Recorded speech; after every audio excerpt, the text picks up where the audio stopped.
dibandingkan dengan kepuasan publik terhadap Jokowi Ahok. Karena kan kita melihat dua periode ya, ada Jokowi Ahok dengan Ahok Jarot. Jokowi Ahok juga mencapai angka fantastis tapi tidak setinggi apa yang dicapai oleh Ahok Jarot, 75,8%. Artinya ini modal sosial yang cukup besar yang menurut saya kalau kemudian bisa stabil dipertahankan oleh Ahok, itu membuat dia sulit dikalahkan.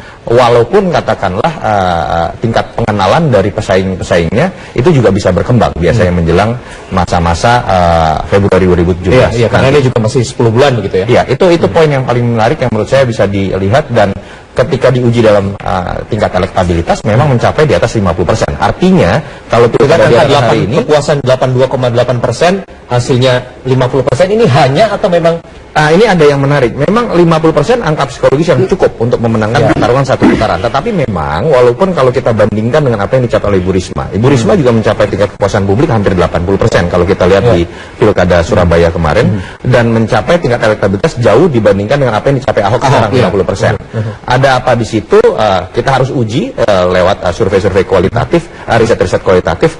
Tapi yang jelas memang elastisitas dari elektabilitas Ahok tidak sebesar elastisitas elektabilitas Ibu Risma. Apakah di situ ada faktor primordial atau tidak? Saya pikir itu harus diuji lebih lanjut. Oke, jadi angka kalau petahana biasanya normally itu 60-70% kalau bisa dikatakan aman, ini artinya belum aman gitu ya? Kalau dari sisi elektabilitas sebetulnya sudah cukup aman. Yang tadi saya hanya katakan adalah dibandingkan dengan Ibu Risma, tingkat kepuasan publik yang didapatkan hampir sama, tetapi tingkat pencapaian elektabilitas dari Ibu Risma lebih tinggi dibandingkan dari hasil survei ini. Artinya bukan tidak mungkin sebetulnya Ahok memiliki peluang untuk bisa menaikkan tingkat elektabilitasnya seperti apa yang dicapai oleh Ibu Risma di tahun 2015 kemarin. Oke, bagaimana dengan lawan-lawan yang lain? Kalau kita lihat ada cukup mengagetkan, ada nama Yusril melesat begitu walaupun kalau kita lihat memang saya hanya bisa membandingkan data longitudinal bukan dengan survei saya, karena ini survei pertama kali untuk Pilkada DKI, tapi dengan data misalnya yang dilakukan oleh CSIS dan Populi yang menggunakan metode penarikan sampel yang sama dan 400 responden juga. Kalau kita lihat memang yang cukup naik tajam adalah Yusril ya. Yusril di survei Populi terakhir itu sekitar 6%, artinya ada kenaikan, kalau di survei kita 11%, hampir ada kenaikan 100%. Mengapa? Hipotesa saya mengatakan bahwa memang kalau kita lihat dalam beberapa minggu terakhir, Yusril yang sudah menyatakan dirinya tegas, positioningnya jelas, saya akan menjadi penantang Ahok.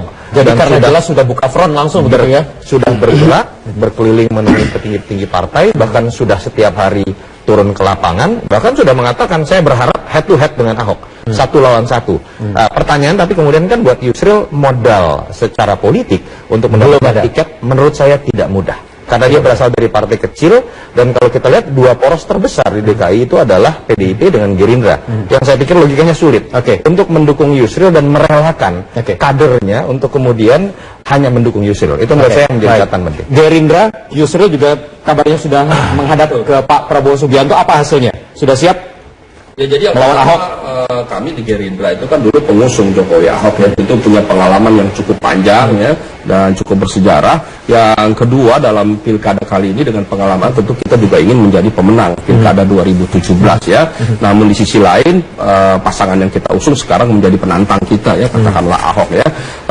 Kami udah ada calon-calon internal seperti Sandiaga Uno, Bim, Sanusi. Dari luar juga tetap kami membuka ya, ada Adiaksa Daud, ada Yusril, ada Ahmad Dhani, bahkan ada bisa dengar lagi baru Sapri Samsudin ya, bisa jadi Budi Waseso, Teddy Laksamana. Artinya kami sebagai partai yang terbuka, yang nasionalis, memberi kesempatan pada putra terbaik bangsa untuk ikut masuk proses penjaringan, dan pada saat nanti akan kita putuskan. Kapan itu? Sekarang masih digodok oleh DPD DKI, nanti akan diusulkan ke pusat, dan pusat akan memutuskan yang terbaik tentunya. Gerindra khawatirkah melihat hasil survei yang dirilis oleh Carta Politika hari ini, mengingat suara Gerindra juga cukup besar di Jakarta? Nanti saya ingin bisa tanyakan ke Bung Toto, bagaimana kira-kira kalau saya justru kaget, menurut saya ini bad news buat Ahok ya.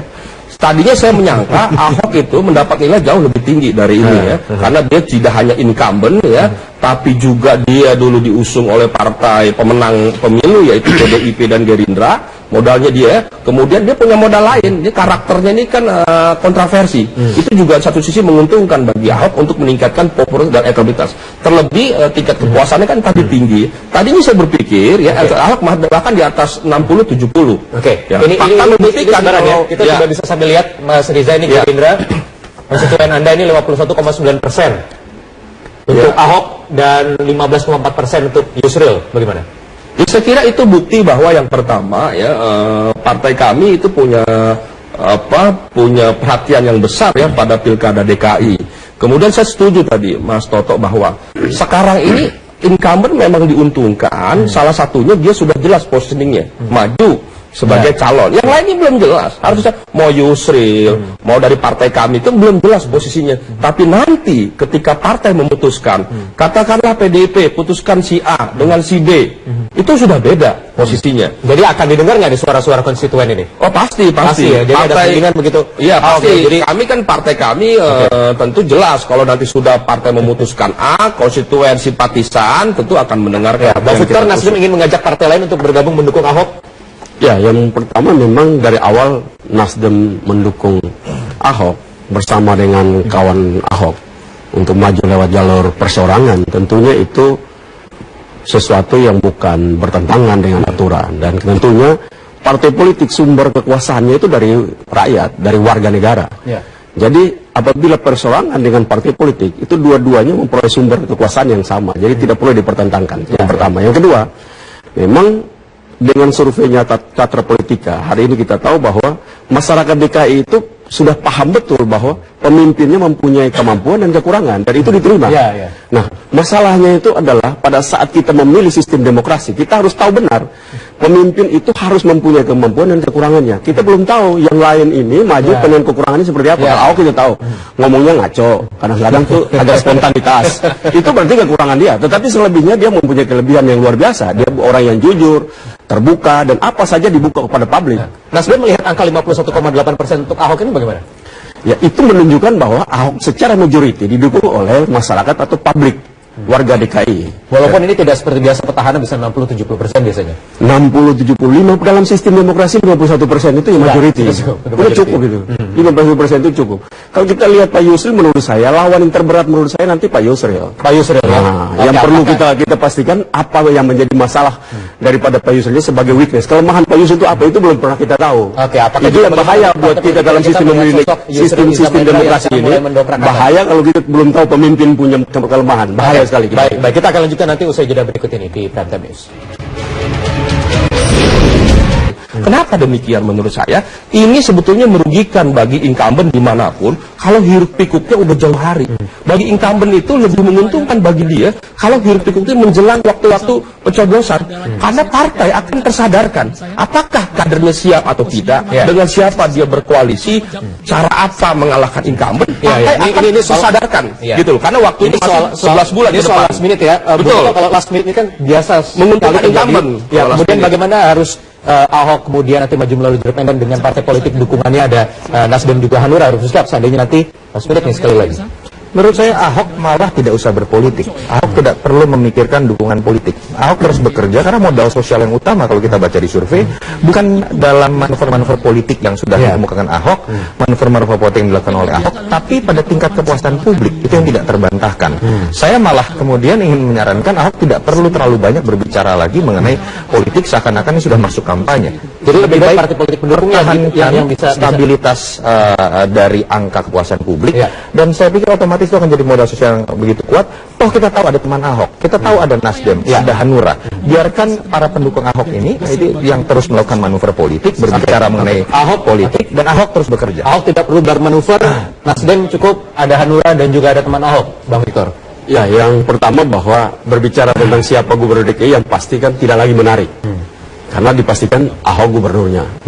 Jadi menurut saya tidak lagi itu menjadi diskursus yang menarik. Menurut saya yang paling menarik dan perlu mendapat perhatian serius adalah bagaimana prosesnya. Dalam proses menuju gubernur DKI, kita hati-hati untuk mendorong isu-isu primordial itu menjadi lebih kuat. Kenapa? Karena ini terjadi maka hanya alasan-alasan kekuasaan yang tentunya akan merugikan buat kita semua. Karena bangsa ini dibangun dengan pengorbanan yang luar biasa daripada seluruh anak bangsa kita. Dan apabila kepentingan kekuasaan itu dipakai dengan alasan-alasan primordial, maka akan mengganggu kesatuan dan persatuan bangsa ini. Menurut saya akan sangat rentan di Indonesia untuk berbicara tentang etnis, agama, ras. Itu sangat historis sudah berbicara seperti 2012 juga sudah. Bukan saja historis, karena memang bangsa ini memang didirikan dalam satu saja alasan. Kita ini berdiri atas sama-sama bangsa ini memang didirikan dalam satu satu saja alasan, kita ini berdiri atas sama-sama mempunyai satu etnis yang kuat, satu agama yang kuat, satu nggak ada. Kita berbagai-bagai agama, berbagai-bagai etnis, berbagai-bagai suku, bangsa dan ras. Dan pekan ini aja sudah ada satu. Dan karena itu bahaya bagi bangsa ini. Kalau Dan maju tugas berbicara Nasdem tentang Hanura kekuasaan dan- itu, untuk berbicara tentang aspek primordialnya lebih hebat daripada keutuhan bangsanya. Dan Nasdem menyoroti di sana. Dan ini juga jadi tugas Nasdem, Hanura dan juga. Nah itu bagi kami tidak lagi menarik berbicara tentang gubernur DKI. Yang pasti Ahok udah gubernurnya.